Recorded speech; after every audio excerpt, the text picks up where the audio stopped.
Hello అండి, భవనయ్య రెడ్డి గారు నమస్తే. నమస్తే.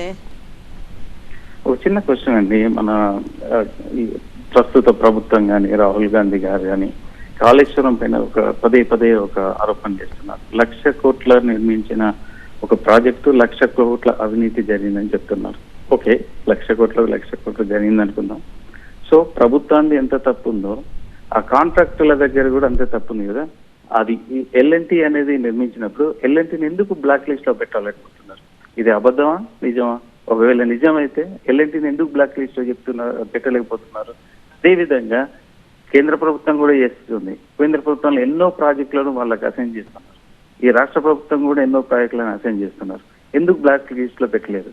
అవినీతి జరిగినట్ట ఇది ఒక అబద్ధమా?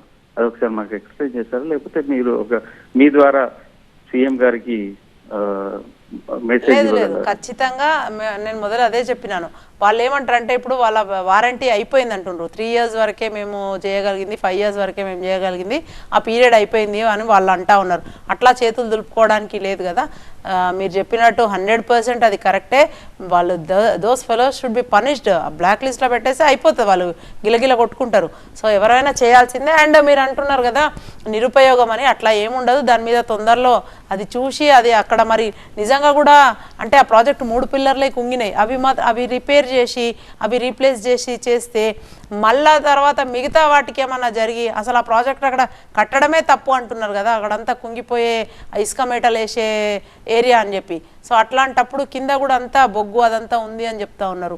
సో అది చూస్తూ ఉన్నారు. దానికోసం వెయిటింగ్. అది చిన్న విషయం కాదు కదా. మళ్ళీ ఆగమేఘాల మీద చేసి మళ్ళా ఇంతకు ముందులాగానే అయితే అక్కడ ప్రాణ నష్టం, ఆస్తి నష్టం అది మనం మాట్లాడుకోవడానికి కూడా మన ఊహకు అందంది.